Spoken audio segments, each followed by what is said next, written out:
Covid మహమ్మారి అంతరించిపోయిందని ఆనందంలో మనం ఉంటే కొత్త కొత్త వైరస్లు కొత్త కొత్త పేర్లు రంగప్రవేశం చేసి ప్రజల్ని కలవరపరుస్తూ ఉన్నాయి. వార్తాపత్రికల్లో, టీవీల్లో పతాక శీర్షికలో ఒక కొత్త జబ్బు వచ్చిందని చెప్పి ప్రజలు భయపడుతున్నారు. దాని పేరు నిఫా వైరస్. ఈ నిఫా వైరస్ అనేది కొంతమంది వినుండరు. వైరస్లు అనేవి కొత్త వైరస్లు రావటం, ఉన్న వైరస్లు రూపాంతరం చెందటం అనేది సహజం. ఈ నిఫా వైరస్ అనేది వెలుగులోకి ఎప్పుడొచ్చిందంటే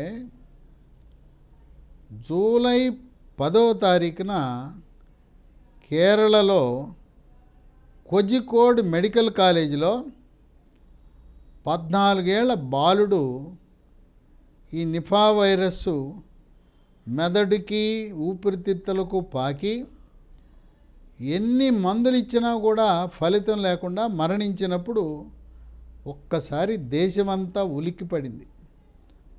అమ్మో, పిల్లల్ని హరించి వేస్తూ ఉంది, మాకు ఒక్కగానొక్క కొడుకు, ఊకితే కూతురు, ఒకరైతే సరిపోతారు, ఒకరే ముద్దు అనుకున్నాం, ఇలాంటి జబ్బులు వస్తే ఎట్లా అని తల్లిదండ్రులు ఆందోళన చెందుతున్నారు, భయపడుతున్నారు. ఈ కేరళ యొక్క కేసును మనం పరిశీలిస్తే జూలై 1వ వారంలో ఆ బాలుడు మలప్పూర్ జిల్లాలో పండిక్కడ్ అనే గ్రామంలో కొన్ని లక్షణాలతో అతనికి బయటపడింది. అది ఆ ఊర్లో వాళ్ళకి తెలవలా అది నిఫా వైరస్ అని.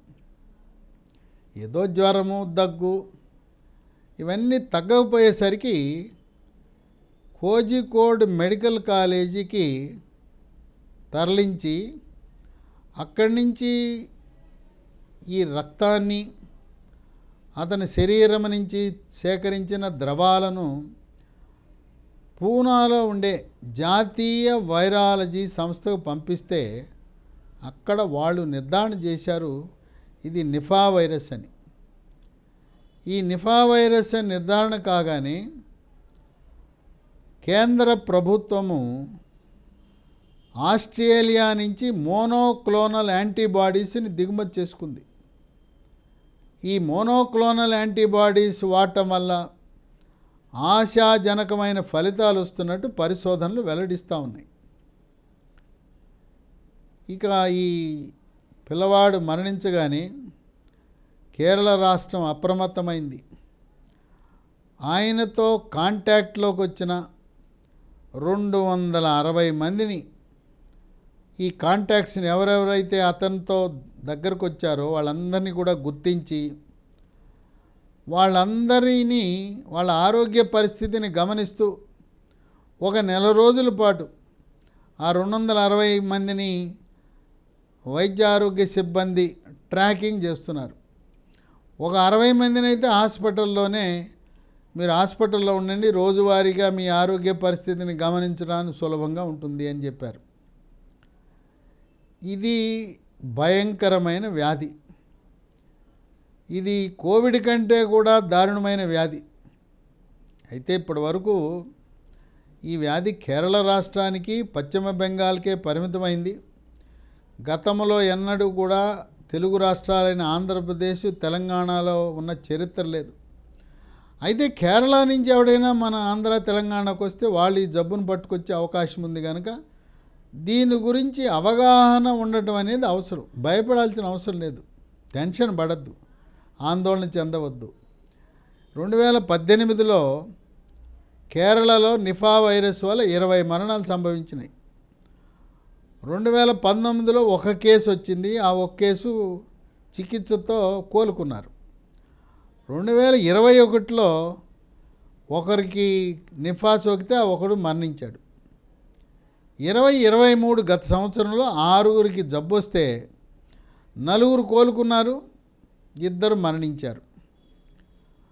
అసలు ఈ జబ్బు ఎలా వస్తుంది అంటే గబ్బిలాల నుంచి వస్తుంది. ఇది కూడా పండ్లు తినే గబ్బిలాలు.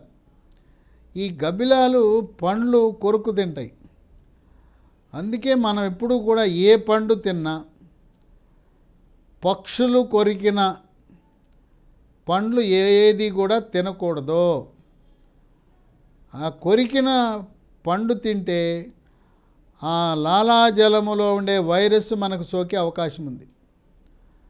ఏదైనా పండు ఈ గబ్బిలం దాన్ని అంటుకుని లేదా గబ్బిలం యొక్క లాలాజలం పండు మీద ఉంటే చాలామంది పిల్లలు పెద్దవాళ్ళు కూడా ప్రయాణాల్లో కానీ రోడ్డు మీద కానీ ఓ పండు కొనుక్కుంటారు, వెంటనే దాన్ని తినేస్తారు, కడుక్కోరు.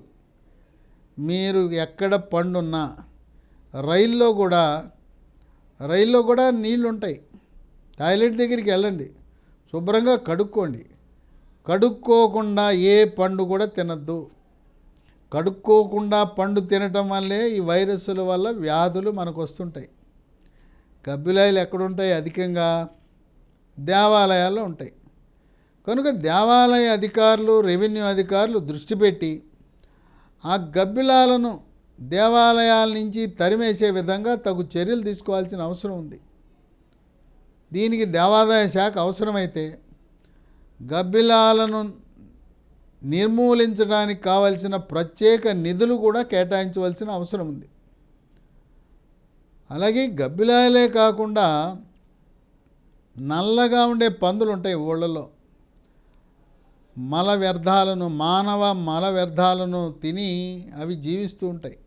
నల్ల పందులు కూడా జనావాసాల్లో పెంచకూడదు. జనావాసాలకు దూరంగా 5 కిలోమీటర్ల దూరంలో నల్ల పందులు ఉంచాలి. ఆ పందుల వల్ల కూడా రావచ్చు.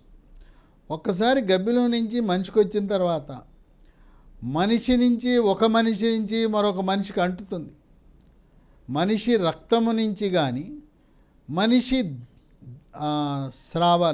ద్రవాలు, ముక్కు నుంచి కారిన ద్రవం, అలాగే నోట్లోంచి కారిన లాలాజలం, ఈ విధంగా మనిషి నుంచి మనిషికి అంటే అవకాశం ఉన్నది.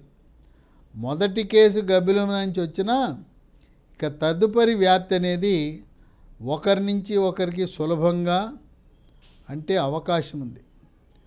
ప్రాథమికంగా లక్షణాలు ఎలా ఉంటాయంటే జ్వరం, తలనొప్పి, కండరాల నొప్పి, వాంతులు, గొంతు నొప్పి, ఆకలి వేయకపోవటం, వికారము, మగతగా ఉండటం. మగతగా ఉండి అపస్మారక స్థితికి వెళ్ళొచ్చు. మగతగా ఉండి ఫిట్స్, మూర్ఛ కూడా రావచ్చు. ఊపిరి పీల్చుకోవడానికి ఇబ్బంది కలిగి ఆక్సిజన్ శాతం పడిపోయి ఊపిరితిత్తులు గడ్డగట్టుకునే పరిస్థితి కూడా ఉంటుంది. మరణానికి ప్రధాన కారణం ఈ వైరస్సు మెదడుకి సోకటం, మెదడుకు పాకటము, ఊపిరితిత్తులకు పాకటం వల్ల మరణం సంభవిస్తుంది. దీనికి ఏమైనా టీకాలు అందుబాటులో ఉన్నాయంటే ప్రస్తుతం దీనికి టీకాలు అందుబాటులో లేవు. అయితే మోనోక్లోనల్ యాంటీబాడీసు మన దేశ అవసరాలకు సరిపడా కేంద్ర ప్రభుత్వము ఆస్ట్రేలియా నుంచి తెప్పించి స్టాక్ పెట్టింది. అలాగే ఎప్పుడైతే కేరళలో బాలుడు మరణించాడనే సందేశం కేంద్ర ప్రభుత్వానికి అందగానే పూనాలో ఉండే జాతీయ వైరాలజీ ల్యాబొరేటరీ నుంచి ఒక సంచార వైద్యశాలను కేరళ రాష్ట్రానికి పంపడం జరిగింది. వైరాలజీ నిపుణులు టెస్టులు ఇప్పుడు కేరళలోనే జరుగుతూ ఉన్నాయి. పూనా దాకా నమూనాలు పంపవలసిన అవసరం లేదు.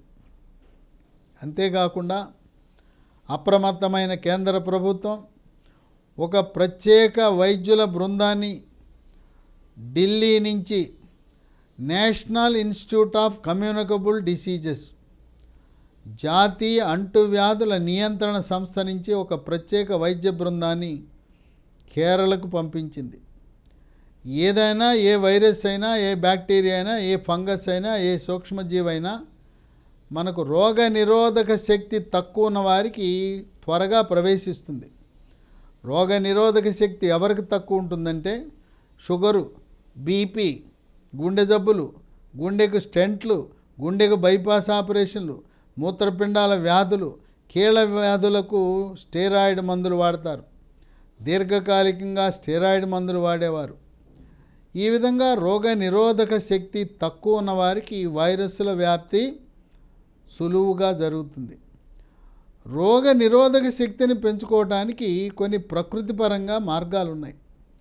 యోగా, ప్రాణాయామము, ధ్యానము, వ్యాయామము చేయటము ద్వారా రోగ నిరోధక శక్తిని పెంచుకోవచ్చు. అలాగే డాబర్ కంపెనీ వాళ్ళు చ్యవన్ప్రాష్ అని తయారు చేస్తారు. అది ఉదయం ఒక స్పూను, రాత్రి ఒక స్పూను చ్యవన్ప్రాష్ తినటం వల్ల మన శరీరం నుండే రోగ నిరోధక వ్యవస్థ ప్రేరేపించబడి బ్యాక్టీరియా, వైరస్లు శరీరంలోకి ప్రవేశిస్తే దాడి చేయటానికి ఉపయోగపడుతుంది. ఈ చ్యవన్ప్రాష్ ఎలా ఉంటుందంటే హల్వా ఉంది కదా, మనం హల్వాలా ఉంటుంది, అది తీసుకోవటం మంచిది. అలాగే గ్రామీణ వాసులకి అందరికీ తెలిసిందే తిప్పతీగ. ఎక్కడ పడితే అక్కడ ఉంటుంది. మన ఇంట్లో ఉంటుంది, ఇంట్లో చుట్టుపక్కల మట్టి ఉన్న ప్రాంతం ఉంటే అక్కడ ఉంటుంది, పొలం గట్ల మీద ఉంటుంది, చాలల్లో ఉంటుంది, కాలువ గట్ల మీద ఉంటుంది, చెరువు గట్ల మీద ఉంటుంది. ఈ తిప్పతీగ ఆకు రోగ నిరోధక వ్యవస్థని అభివృద్ధి చెందిస్తుంది. దీన్ని గుడూచి అంటారు, గిలాయ్ అంటారు. కనుక గ్రామాల్లో ఉండేవాళ్ళు, లభించేవాళ్ళు రోజుకు పొద్దునోటి రాత్రి 2 తిప్పతీగలు నవిలితే మీ రోగ నిరోధక వ్యవస్థ బ్రహ్మాండంగా పెరుగుతుంది. అలాగే లీ ఫార్మా అనే కంపెనీ వాళ్ళు హెర్బల్ మందును ఒకదాన్ని తయారు చేశారు. దాని పేరు ఇమ్యూనోలాక్ట్. పేరులోనే ఉంది, ఇమ్యూనోలాక్ట్ అంటే ఇమ్యూనిటీని పెంచే మందు అని. అది ఉదయం ఒకటి రాత్రి ఒకటి వరుసగా ఒక నెల రోజులు వాడితే రోగ నిరోధక శక్తి బాగా పెరుగుతుంది. అలాగే మనకు రోజు దొరికే నిమ్మ, నారింజ, కమలా పండ్లు, అట్లాగే విటమిన్ సి అధికంగా ఉండే సిట్రస్ జాతికి చెందిన పండ్లు, జామ పండ్లలో కూడా విటమిన్ సి ఉంటుంది. ఈ విటమిన్ సి వల్ల కూడా రోగ నిరోధక శక్తి పెరిగే అవకాశం ఉంటుంది. కనుక ఈ నిఫా వైరస్ గురించి ఎవరు భయపడద్దు, ఆందోళన చెందవద్దు. అయితే సమాచారం మనం తెలుసుకుని ఉండాలి. ఇప్పుడు వర్షాకాలం ప్రారంభమైంది. తెలుగు రాష్ట్రాల్లో వానలు విపరీతంగా పడుతున్నాయి. దోమలు కూడా ఒక పక్కన పెరుగుతూ ఉన్నాయి. అటువంటి సమయంలో ఈ కొత్తగా వచ్చిన నిఫా వైరస్ డాక్టర్లకు, ప్రజలకు అవగాహన ఉండాలి. అది అవ్వచ్చు అని డాక్టర్లు కూడా అనుమానించాలి. అనుమానం వచ్చినప్పుడు వైరాలజీ పరీక్షలు చేయాలి. ఇది చూసి మీరు ఎటువంటి ఆందోళనకు గురవద్దు, టెన్షన్ పడద్దు. ఇది ఏ జ్వరం వచ్చినా, ఏ ఒళ్ళు నొప్పులు వచ్చినా నిఫా అనుకుని మీరు ఆందోళనకు గురే పరిస్థితి అవసరం లేదు. మనకి ఇంతవరకు ఇన్ని సంవత్సరాలైంది, ఈ నిఫా వైరస్ అనేది తెలుగు రాష్ట్రాల్లో మనకు రాలేదు. కనుక భవిష్యత్తులో కూడా మన తెలుగు రాష్ట్రాల్లోకి ఈ నిఫా వైరస్ ప్రవేశించే అవకాశము ఉండదు అని వైద్య నిపుణులు భావిస్తున్నారు.